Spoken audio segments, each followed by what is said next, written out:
Tape number 48677. Currently discharged September 1960. Where he's seems to have become part of the structure of the service of the Navy. But anyway, there is substantial detail of Lee Harvey Oswald's service. Now, whether you want this or not, I don't know, but it's just, you may already have that.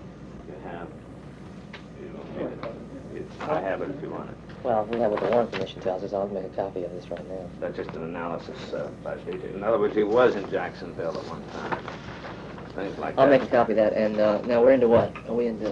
We're just about finished with the Thornley. Oh, we haven't finished Thornley? Okay. Are we finished? I thought we finished Thornley. Yeah, I'm saying we're finished. All We're right. going to Bannister. Right. Okay.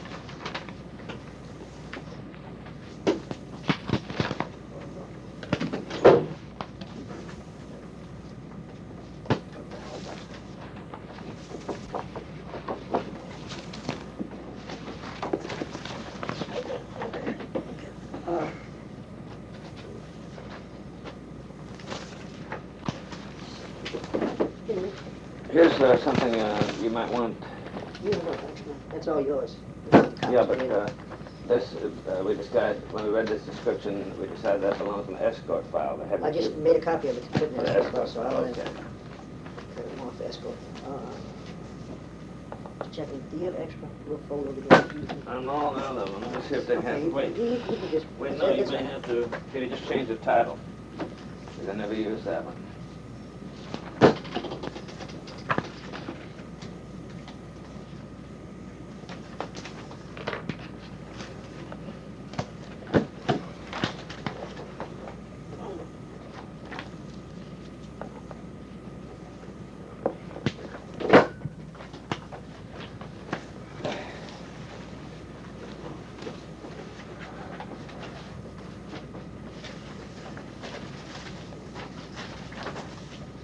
Okay.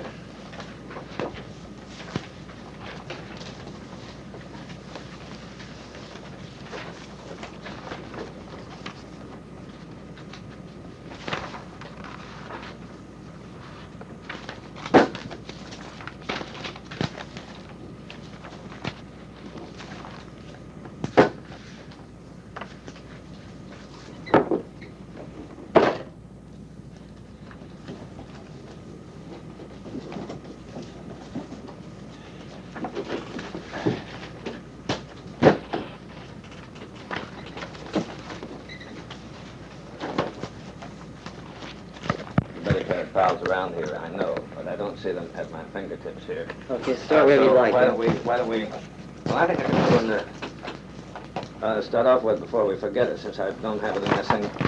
Why don't you, oh, I'll read yours then, that's all. Just, the main thing is Betty Parrott is one of these women like Barbara Reed who lived in the French Quarter and observed many things that happened, and she is a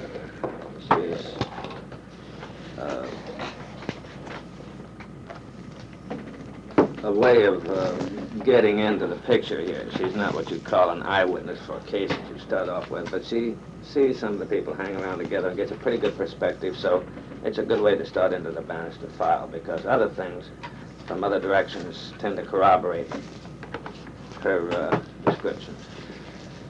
She says that she's interviewed by Sambor, and Sambor learns that she had an extremely close relationship with Bill Dalzell. Some of the Dalzell business has surfaced since she's been here, and as you know, Alzei's going to try and locate him. It looks like he was working as a CIA contract employee for some time, and went pretty far up the ladder for a while, and slid back down, and might be amenable now to answering questions. During the time that Bill Dalzell lived in her home, she said that he was involved with a group known as the Friends of Cuba. This is a file that when you get time, it'd probably be worth reading, but we'll just hit the high points. But so you can get the feeling of that building at the corner known as really the Newman building, with the two entrances. This group had its office in the Balter building that was originally. So did Guy Bannister originally. Members of the group included Sergio Arcacha Smith, who's a very important character in the general structure, Bill Craig, I don't know who he is, Bill Dalzell, Grady Durhan, who has some kind of intelligence connection with the government because He incorporated Bannister's private detective agency after he made his phony break with the police. He met no Bannister's background. World War II, he was ONI. Later, he's head of the Chicago FBI office. And when he does go into the role of private detective, which we know he wasn't from his files, Grady Durham incorporates it. Grady Durham, parenthetically, when he absconds with a substantial amount of his client's money, instead of being disbarred, is protected by, he's a National Guard officer that I knew casually from the Guard. The lieutenant colonel is suddenly called to active duty and ordered to Washington, which I presume had the effect of insulating him from immediate legal action. And meanwhile, negotiations were worked out with my office, and when all the people who lost money were paid off, we dropped charges. And about a year later, when I went to Washington and checked the phone book out of curiosity, I found listed in the Washington phone book Lieutenant Colonel Grady Durham, still on active duty. So he had friends in Washington, like so many of the people we encounter. He was part of the group, and an individual named Logan was also a member of the CIA. Bill Klein, an attorney, Regis Kennedy, a member of the FBI, and whom you know by now is the FBI's contact with the Cuban group. They probably literally had a Cuban desk, and Regis Kennedy and apparently Warren DeBreeze were operating a Cuban desk. DeBreeze seems to have been the primary contact with Oswald. Regis Kennedy with individuals like characters with the Cuban structure, and Bringuier from time to time talking to one or the other. She said that although Dalzell, Bringuier being the local top representative of the DRE, the Cuban group, which is very rabid, extremely rabid, and undoubtedly among those supported by that part of the American intelligence community which is interested in doing something about Castro.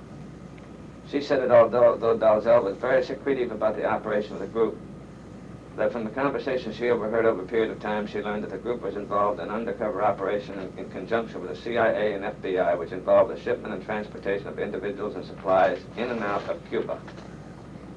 She said that many times Regis Kennedy would come over to the house and talk to Dalzell concerning the operation.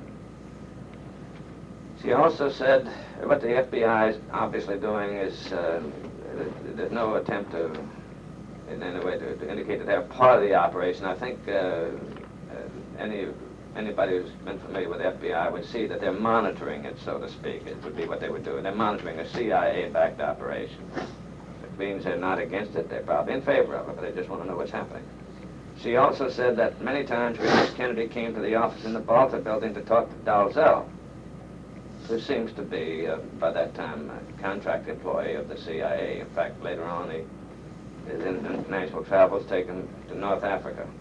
In turn, Dalzell and other members of the group visited Regis Kennedy in his office.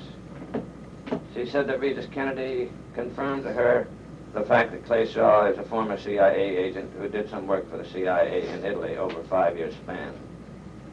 I'll tell you how strong Regis Kennedy is in this whole picture.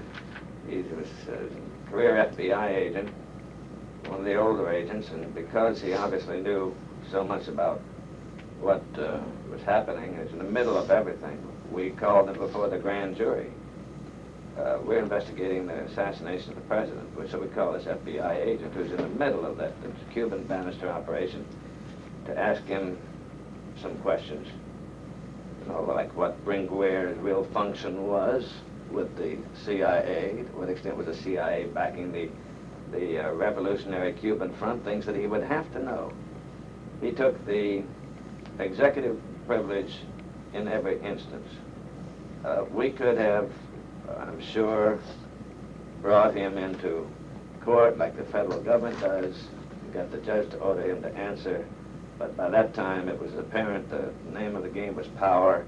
It was predictable that there would have been an injunction coming from the federal court, and he would have been rescued by the federal court, so we didn't spin our wheels. The grand jury? This was in the grand jury? The Orleans Parish grand jury. They wanted Regis Kennedy to tell us more about the CIA support, of how, to what extent Bringuier was connected with them, to what extent they were financing and backing the Cuban Revolutionary Front. Do you have a list of those questions? Well, we got the Sure. Shaw trial transcript of Regis Kennedy taking executive privilege on whatever question he did there, but we haven't gotten the grand jury stuff yet. That's available to Right, but I mean, be the read. grand jury, when you realized that he was asked questions, did you continue to keep asking them questions? I asked him a number of critical questions and would be meaningful.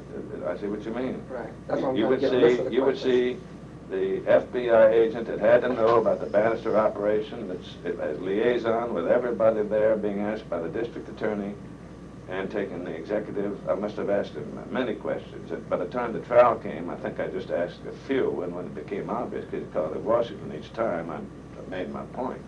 But when the time comes, you're able to get the transcript. You would include that, ask for include the transcript of the testimony of Regis Kennedy. He would have been called in '67 or early '68, but that's probably by '67. And grand jury transcripts in Louisiana, at least in New Orleans, are automatically typed up. It's not like trial testimony. In the case of trial testimony, most of it is usually not typed until there's an appeal. In this case, most of it was typed. But the grand jury testimony is automatic, so they have it typed up somewhere. And you will see him ask critical questions, and as he indicates, on instructions from the Justice Department, in effect, some words to that effect, he's taking the executive privilege. So already it's become apparent that the FBI is on the other side. As for Regis Kennedy confirming the fact that Clay Shaw is a former CIA agent who did some work for the CIA in Italy, we have substantial material available on that, but right now that's an area that you all don't care that much about. You've got other priorities. If you're successful and you survive next year, that's the kind of thing you're going to be digging into. And I can go into that with you. She said this group later moved from their office in the Balta building.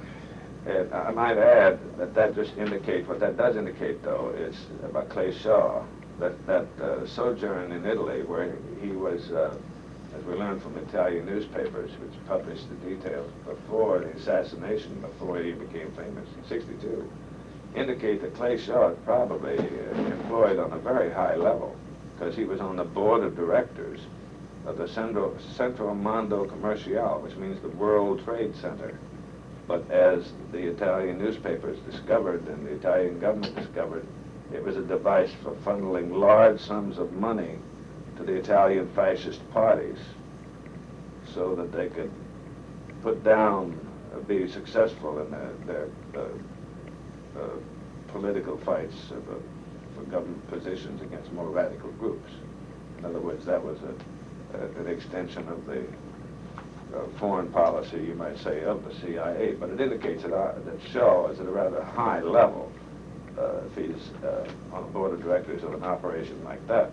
So that explains why he is so discreet. When a time comes, like when you read Bundy's testimony at the trial and other things, you will see that Shaw is particularly discreet in his actions.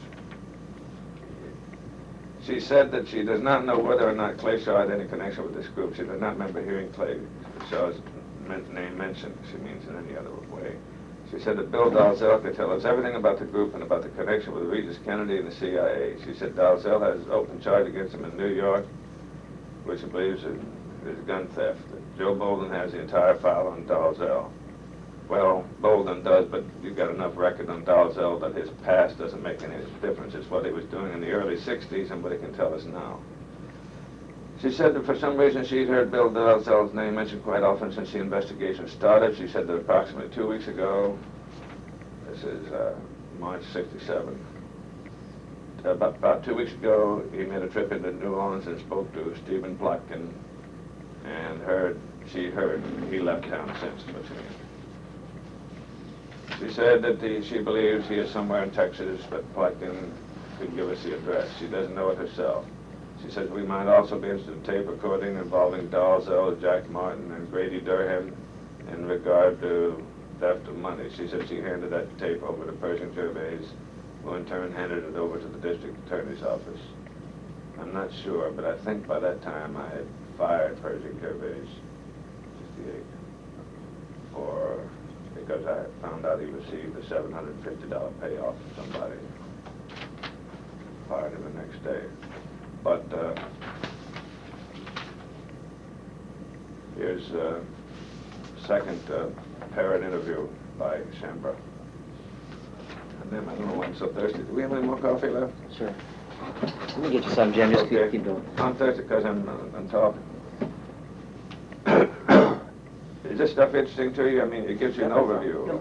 That's Yeah. exactly right. Okay, that's her function. We don't present her as a person who was in Bannister's office and so forth, but it's informational background, which is if it ain't evidence, it's just sometimes a half a step away. What gives you the complete picture? Yeah, and enables you to recognize evidence when you see it. I talked with, you know, we got some codes. You see a code every now and then. We had so many different codes, sometimes we don't know what we're talking about. Now Betty Parrott, Andrew has suddenly become very coy in his interview with BP. The same fucking file. For Betty Parrott interview, and then now it's with BP. This is to confuse any federal agency. It probably works. It probably works. Especially when you follow it up right behind it. It probably threw him off. I talked with BP. Oh, I think that BS is beautiful for Thornley. That's going to be his permanent. I talked with BP in reference to her knowledge concerning the Friends of Democratic Cuba and showed her the letter which we received in the mail, apparently an anonymous letter. I can't remember. What were a few days back, what were those anonymous? Oh, yeah, we got some anonymous letters which were very informational about Beckham, but we'll go into that later. When we talk about the old churches. BP informed me that she'd only been to the office in the Balta building 3 or 4 times, but she remembers a few of the people who were in the organization. That she definitely remembers Joseph Moore. Let's skip Joe Moore because, well, the name shows up. Well, he was honorably discharged from the Marine Corps 2 months after World War II, late 20s, blonde hair, blue eyes, 5'8", 150, 160. We don't know who that is. Wasn't the name Joe Moore The given name when Joe the truck- Moore was used at Bolton Ford, Right. but that was a heavy-set Latin fellow using the name Joe Moore. But it's interesting, just like they're using the name for the guy who's not Oswald, if he can't be, they're also coming up with a name, so they're using names of people they know. I think Joe Moore was killed by that time, if I remember. Yeah, she's under the impression that I'll get to that. She said Moore came into town in the same week in which Bill Dalzell formed the Friends of Democratic Cuba and opened the office in the Balta building. She said this was around late November or December of '60. She said Moore was from the U.S. and not from Lima, Peru, and that she only heard him speak English. BP said that the person who wrote the letter may have gotten his address mixed up because one of Moore's associates was Dalzell, and Dalzell had a partner in some kind of deal in Lima. BP said Moore did not have any friends in particular. Whenever she saw him, he was with Dalzell or Acacia. Dalzell seems to connect with Acacia more and more. BP said she's pretty certain that Moore, who was a paratrooper in the Marine Corps, took part in the Bay of Pigs invasion, and she is under the impression that he was killed. So if he was killed in '61, but the Bay of Pigs is in April '61, and Bolton Ford is several months before that, so he probably wasn't killed at that time. He just probably wasn't around. She said that when Moore left New Orleans by Bolton Ford time, he was probably training in Guatemala. She said that when Moore left New Orleans, he went straight to Miami, Florida. She does not know where he lived in town, but Arcacha and Dalzell got him a room somewhere around the office. Jump to the next paragraph. BP said that Guy Bannister had files on all the people around the office at the time. Well, we found out that's essentially true. That Logan was a CIA man assigned to Arcacha and the Friends of Democratic Cuba, and his counterpart from the FBI was Regis Kennedy. That's a good way to put it.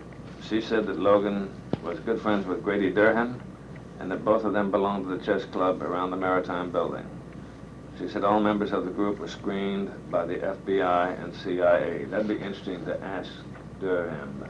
He might, for example, he might be willing to give you that. He might not be willing to say he was employed.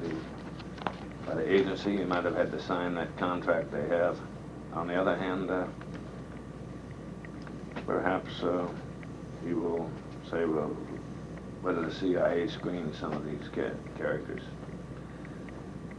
BP said Logan was tall, distinguished, had dark hair, and worked out of the New Orleans office. She said she knew of no car Moorhead. We should check into the waiters who worked in the Court of Two Sisters during the summer of 1963.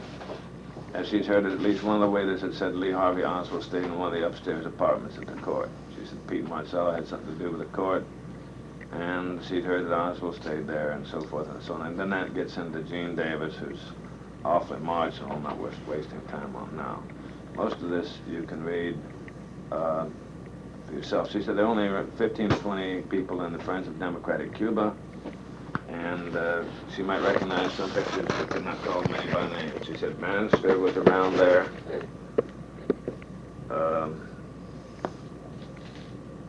Later on, much later, the Cubans hanging around Bannister's office, but this time Bannister's around there mostly with Grady Durham, who we see had some kind of unusual federal connections. Bannister by now has made his patented intelligence departure from police force, and Dalzell, who appears to be working for the government too by this time. BP said Tiger Jim, whoever that is, could be Jim Poole. We didn't encounter Tiger Jim.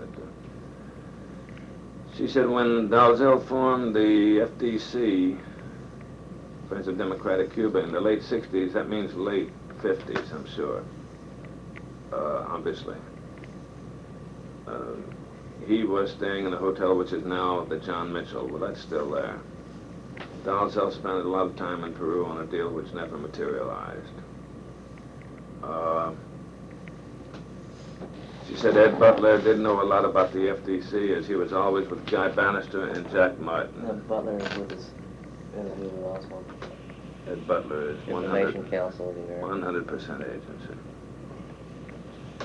He does not work. He dresses expensively. He describes himself as a conflict manager. He's the one who had the debate with Oswald, arranged for it, had it on WDSU, and within, I think, 5 days, he's in Congress, playing it before committees of Congress. He's a kind of cool hustler. He formed INCA, Information Council of America. It's got a lot of wealthy men to put their names on the letterhead. Nobody I heard of yet has ever heard of a single broadcast down to anti-communist broadcast going down to South America, but that's the idea. But you have an organization in existence now which has a kind of a patriotic look. So when Inca later prints records of the debate of this Marxist with Ed Butler, and he goes out and promotes it, well, they've got more machinery discrediting Oswald than next. Let's see what we have next. Let's see what I have. We have Mrs. Mary Bannister would be a good one to go to next, just to kind of get to some of the more fundamental ones. The most interesting part would be Mrs. Bannister. She's telling Chambra, said that 1 or 2 days after her husband's death, she did go into his office to prevent anyone from taking his files, and discovered some files had already been taken. She said the only thing she could say in regard, listen to this, this is Bannister's office, 531 Lafayette. She said the only thing she could say in regard to Oswald's Fair Play for Cuba committee was that she saw some Fair Play for Cuba leaflets in Bannister's office when she went there after his death. Mrs. Bannister said she threw them away in a wastebasket. Mrs. Bannister told me that because she was in such financial difficulty, she sold many of her husband's files to the Metropolitan Crime Commission, gave some to the State Sovereignty Commission. What a laugh that must have been. I wonder if that's still in existence, the State Sovereignty Commission.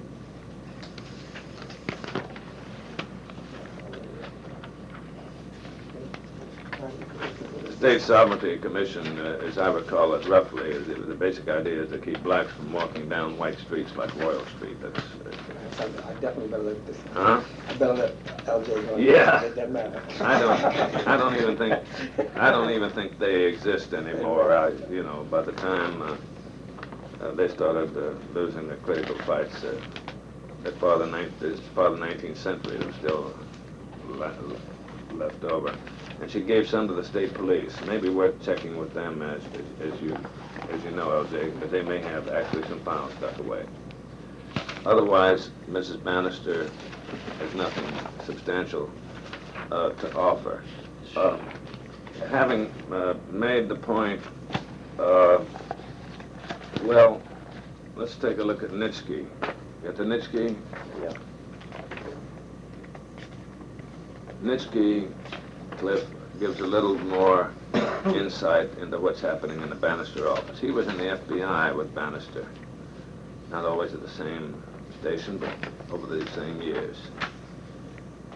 He arrives in New Orleans in late 1961 and recalls that on one occasion, possibly the early part of December 61, when he returned to Bannister's office, there were several male persons there engaged in a conference with Bannister. This is after the Bay of Pigs, but by that time there's a structure which seems to have remained more or less alive to support the raids against Cuba, even though the April invasion attempt at the Bay of Pigs in 1961 was unsuccessful. For several years afterwards, as you know, the CIA followed a policy, organized policy, of strikes, they call them, on the mainland. And the training camps for these strikes definitely were in Florida and appear to have been, at least in 2 instances, in Louisiana, north of Lake Pontchartrain. That's important to keep in mind because it helps to understand one of the reasons this substructure continues to be in existence. Continues to be in existence in 1961 and 1962, as well as 63 prior to the assassination. It's a reason for its existence several years before the assassination. Just like in Dallas, there's a separate reason for the existence of the... He says, when I returned to Bannister's office, there were several male persons, then engaged in a conference with Bannister. Subsequently, I was invited.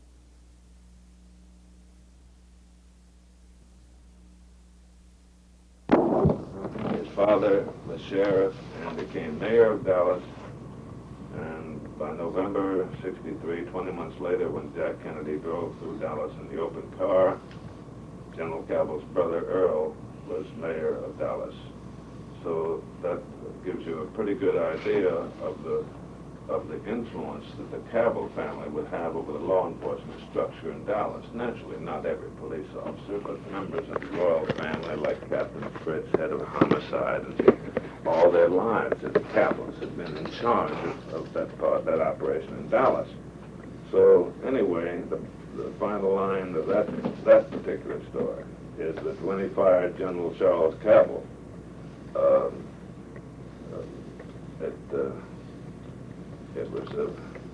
it made it a bad scene when 20 months later he decided to parade through his brother's town. So we have now a statement of Mrs. Helen Brengle, which describes, do you all have that? Some of the people in Bannister's office.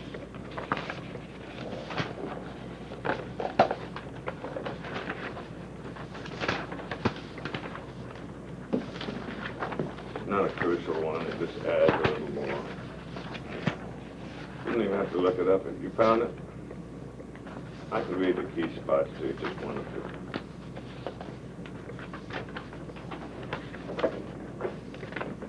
For your information, LJ, Mrs. Brengle, who worked a short while for Bannister, says she sold Miss Bannister. You don't need to find it, there's just about 3 things on the read. Ms. Brengle says that Mrs. Bannister told her she sold most of the files to Kent Courtney. You got that? That's it. Okay, Mrs. Brengle was employed by Guy Bannister from October '63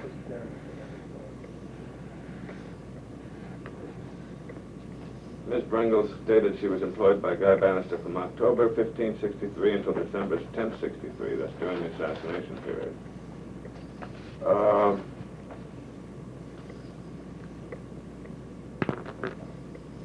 Let me check this out. During this time, Mr. Bannister was using a vehicle which is the property of Mrs. Lon, the mother of John Lon. That young man was a lawyer, but he was insane. I wonder what happened to him. He really was. I'll have to go find out.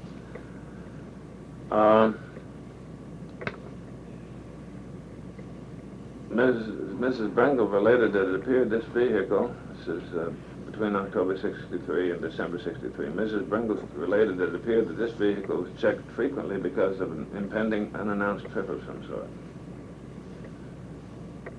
Ms. Bringle also related that since Mr. Bannister was separated from his wife, he had a lot of personal things stored at the office, and in particular was several rifles.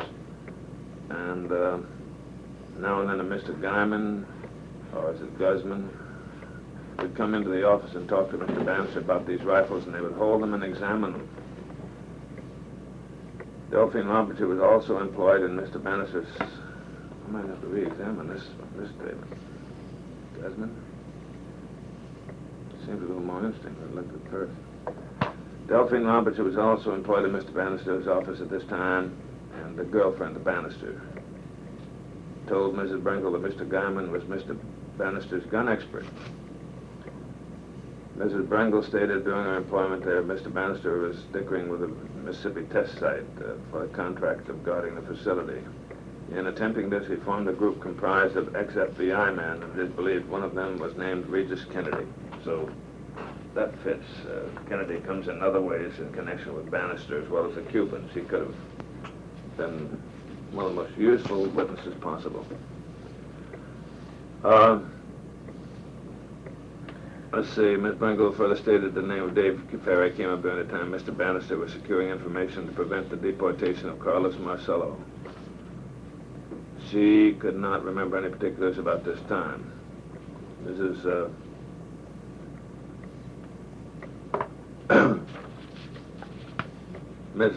Mr. Bannister was securing information to prevent the deportation of Carlos Marcello. Well, we know from other, I'm just thinking out loud, we know from other witnesses that Bannister is not in the seriously in private detective business. And we know from his files that it's of an intelligence nature, so you get back to the kind of situation that you encountered so often, in which the federal government is tremendously obligated to the mob, and the mob is obligated to the federal government. And this looks like a case in which some influence, whether it's a Lansky or whatever, is causing Bannister's tacit backers to see if they can prevent the deportation of Carlos Marcello. They always are on the other side when it comes down to big people, as I don't have to tell you. It does make it possible for Ferry to fly to Guatemala on a legitimate mission to get information as to the deportation. Yeah, probably arranged by the federal government, as a matter of, by the intelligence part. I don't mean the above surface part. Mrs. Bringle, but that ties in too, because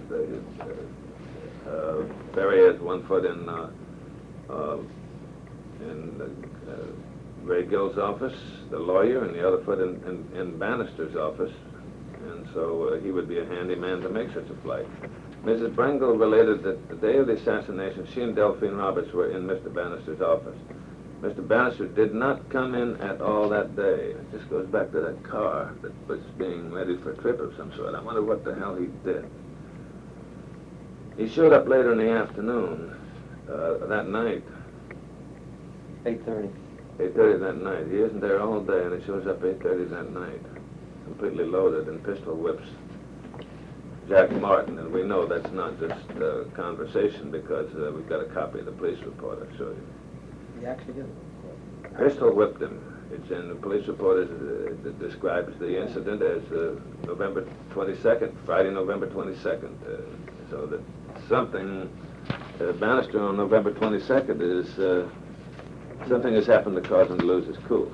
Anyway, Mrs. Brengle related the day of assassination. She and Delphine Roberts were in Mr. Bannister's office. Mr. Bannister did not come in at all that day. Delphine received a phone call to inform her that the president was assassinated and turned on the TV. Doesn't say who the phone call was from. When Roberts turned on the TV, she jumped with joy and said, "I'm glad." That's the essence of that. But now, having mentioned, since we mentioned that Bannister was not there all day, it might be a good time to go to when he did show up. So there'll be a little logic in now presenting police reports on Bannister. I saw what happened to the people in your office last summer, something like that, and Bannister pulls out his gun and beats the shit out of him. The argument was over with Martin had seen going on in the office. Yeah, that's What was that, Nelson? The people Lee Harvey Lee Oswald. Oswald. See, Martin didn't know Oswald was in Bannister's office. All right. He was beating the head, okay, but Martin saw Oswald in Bannister's office. witness. Delphine We have Roberts. statements to that effect. Yeah, His girlfriend. Yeah, what are you going to do I'm with going to it? show you what Well, happened. is that more still alive? Sure. Okay. Great. Later, Captain Martella, he's a lieutenant at the time. Okay, well, patrolman now. He's very truthful with us. He would exaggerate to some extent, and he'd either have a hangover or be half loaded, but he'll give you a That's truthful what statement. Might be useful. I heard to be carried thornley in Bannister's office. Unauthorized. Yeah, I know. I'm afraid that I was into, when I was talking to Bannister, that length of time, was an earlier phase, and Thornley had not ballooned into such a... It's good for me to make a note. He would not comment on the matter when he writes for his attorney. I can get more out of Thornley in that area than somebody else. I'll talk to him. She wouldn't make any statements. On advice of, here's a witness, won't make any statement on advice of the perpetrator's lawyer. That's pretty good. He's a character. I like that one. I tell you one thing, she would say that for me. Whatever Martin says about KT will turn out to be true. A lot of people don't regard him as a great witness because he doesn't have, say, the savoir-faire of some of the people that Nixon had around him. But on the other hand, he's more likely to tell the truth than he is to lie. Jack Mark. Mm-hmm. If he can put Oswald in Bannister's office, he's getting a little closer to... He did that years ago. Fishing on Huh? the jury. Well, to me. In other words, I use someone else as far as evidence is concerned because Jack's reputation is so bad because of his drinking. And it's the minute, it's like the boy who cried wolf. In other words, when the time came and the wolf really came and he cried wolf, nobody believed him. If you produce Jack Ruby, if you produce Jack Martin to say what he saw, then right away the press itself is going to say, well, that just proved the whole thing is bullshit. But I use that as a working instrument in order to ultimately find somebody else who did, and I found David Lewis. We found our way to David Lewis. You know, that police report by Margin sounds weak about all this. The Bannister, you got that? You got an extra one if you don't. Oh, wait, I think I have it. Eckert's source said that Bannister gained intra-bureau fame and J. Edgar Hoover's undying gratitude for a World War II operation, which he commanded in Mexico City, a bag job on the safe of the German embassy, from which Bannister is said to have obtained a code book of the German diplomatic service. And if so, well, I guess so, that's pretty heavy. Because of this position in the Bureau, now this gets to be important, Cliff. You might want to read this while I read. I'm on paragraph 5. This is, although this is a confidential informant, this is a guy whose insight really fits what ultimately develops what you'll see in the file. Because of his position in the Bureau and Hoover's confidence, into which this coup elevated him, Bannister was awarded the SAC job in Chicago and then, quote, broke with the Bureau in order to go into underground intelligence work. Well, I don't know about that part because that happened in Chicago. He leaves the Chicago CIA and comes here and becomes Assistant Superintendent of Police. His position, hence his position with New Orleans Police Administration was a single-step phase of sterilizing him from government connection, after which a slippage into the world of private detectives was the second phase of this long-range sterilization process. And sterilization is an intelligence word which fits the situation exactly. This confidential informant seems to have an intelligence background. That certainly describes what happened in the way that Bannister removed himself from the police department and made the transition into private detective, in quotes, because that was a real scenario at the old Absent House after he spent the afternoon driving with those two men. There was no gun produced, obviously. There was no real fracas, no nothing. Could I ask you one other thing? I know this confidential informant, he's dealing with Boxley? Sure, Boxley's at my right hand by then. Boxley is at that point, Boxley for the first 6 months or so was one of our most solid people. And now, this means that undoubtedly the government got a copy of this too, looking back. But Boxley was clever enough to be very productive. He doesn't go out and not come back with something like this and allow the danger to develop that I might get this from another source and find out he didn't give it to me. People like, let me put it this way, we learned, and I think I've used this phrase from time to time, we learned that the CIA always gives you something. They always give you something. They put a guy on you, they don't come in like burglars and just take it. They take their time and give you things till you feel grateful. He was most productive, one of our most productive men. I'd say that his early memos for many months were probably the most valuable when I got him to put something down in print. Although later on, he turned out to be wrong. This was a part of his approach, was to be productive initially and establish his credentials with me. Otherwise, he never would have risen from the point of view of being just another investigator to a guy I brainstormed with. At this point, I would say this is a reliable information and something he probably would prefer not to have given us. His friends, Bannister's friends, say they never believed he actually separated himself from government service. They say he accepted private investigation cases for fees considerably under the going market price for similar services by other agencies, and that he maintained mysterious connections with sources which provided him technical assistance, e.g. master pass keys to any lock which it became necessary for him to bypass. Let's see. Unless you got a This is notation Eckert. This is here's what Bannister has to give to me. This is Eckert, George Eckert, a police officer in our office, is coming up with this information, and he goes to Boxley and gives it to him. Boxley doesn't have much alternative but to pass it on to me, because this is a very valuable with regard to seeing the operation in its true light.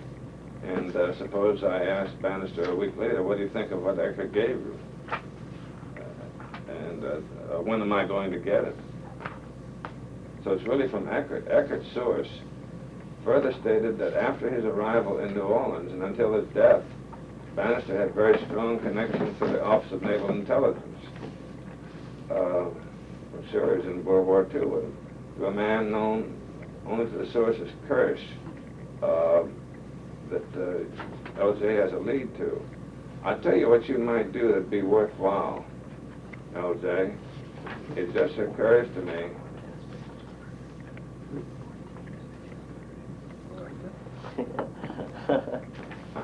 it just occurs to me that what Boxley might have done, you might talk to Eckert. What Boxley might have done is transmit the information to me from Eckert. You see, this is key. This guy. He's 23. What we're trying to do is develop the young runners now that we're onto this stuff. Yeah, the young runners. They're people between 19 and 25 and 6 are all through this case. Here we have David Lewis. We have a David Lewis who was employed by Bannister as a runner. We have a Beckham. We have an Oswald. We have a Thornley. They're all young. And here, what does David Lewis say? Beckham? Lewis says that he stopped by the Mancuso restaurant and he sees Sergio Arcacha, a man named Carlos. We don't know who Carlos is. Carlos surfaced later on in And, another way. Lee Harvey Oswald. How many times did you see Lee that summer? About 4 times. Never in Bannister's office, but in that same area. But here he is seen, he's IDing Oswald with Arcacha. Okay. Now, Oswald's a vehement pro-Castroite, and Arcacha's a vehement anti-Castro. What is this bullshit? Lewis is dead, is that right? I don't think so. Lewis is still alive, fine. So he's 23 years old. Oswald's 21, 20, He's a 21. very good witness. But there's nothing of any substance at all to indicate that Oswald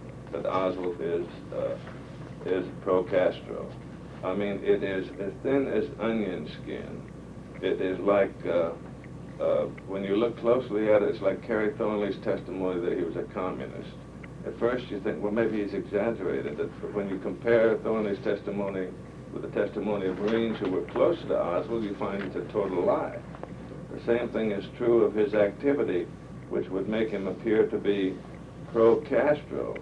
It's a performance lasting perhaps 2 minutes. He's hiring the unemployed, drifting, itinerant laborer who can't hold a job, is hiring men from the employment office and paying them a couple of dollars for a few minutes' work. He's calling the TV cameras and the news cameras over, and they're handing out Fair Play for Cuba pamphlets. As soon as they've gotten the pictures, he's finished. He pays the guys, and it's over with. He's not caring about proselyting or getting members or anything like that. He's doing what he's told to do, and that's the end of it.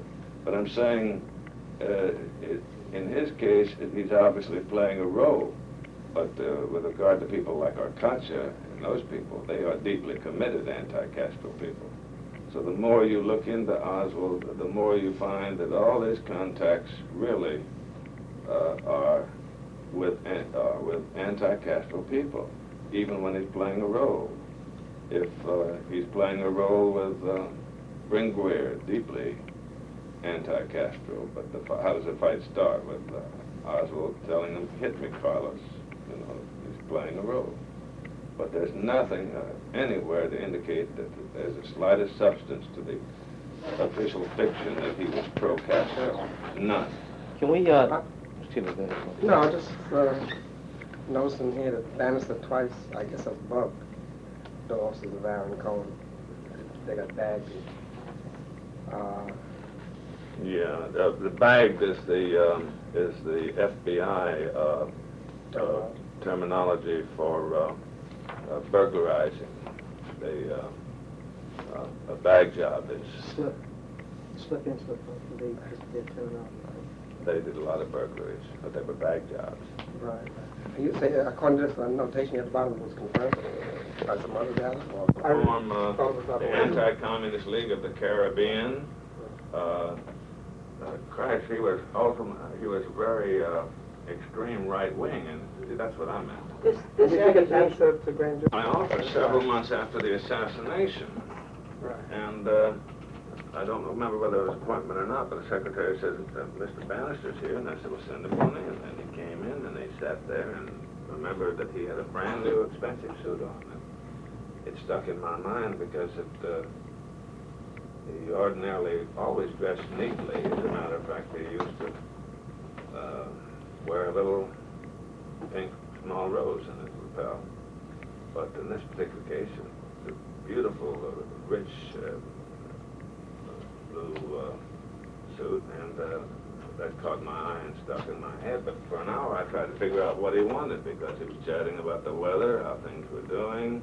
And looking back, I finally concluded that somebody, considering the kind of work he's doing is a deep cover. This is clearly a deep cover operation. Said, why don't you, it's been several months now since Garrison arrested Ferry. We stumbled into the arrest of David Ferry when he returned from Galveston. Why don't you make sure that he's not trying to follow that up in some way? That would be a reasonable checkout. But it was so subtle that that's what it was. There was no way for me to know what it meant. And in any case, by early 1964, I was still assuming that the FBI was what it was supposed to be. And could not believe, that we were being lied to. I didn't really start to open my eyes till 66, and by then Bannister was dead.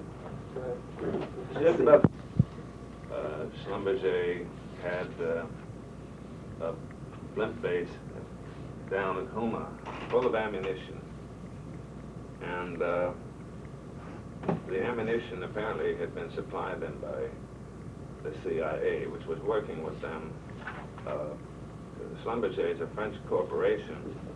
The head of it, a man named Meunier or something like that, was a very close friend of George de Mohrenschildt.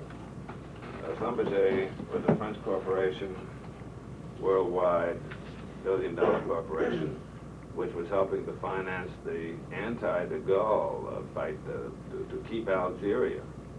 Well, when Algeria was lost, the OAS, the French army organization, which tried to kill de Gaulle, when that fight was lost, the Schlumberger company apparently ended up with an awful lot of ammunition in Houma, and this was now useful for the Cuban cause. So some interesting characters went down there to get it.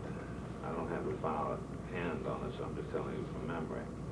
They went down in a laundry truck, and you had Sergio Arcacha, essentially people from the Bannister office, Sergio Arcacha, David Ferry, Gordon Novell, and a friend of Gordon Novell's named Bransier Ellinger.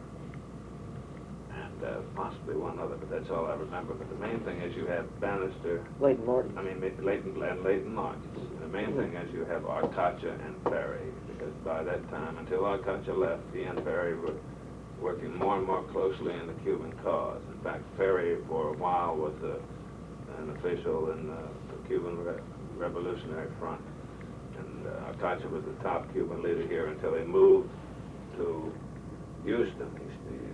You probably know he stayed in Houston until '63, and then he moved to Dallas. And one of the things that I'm hoping that Gaten Fonte can develop in going through his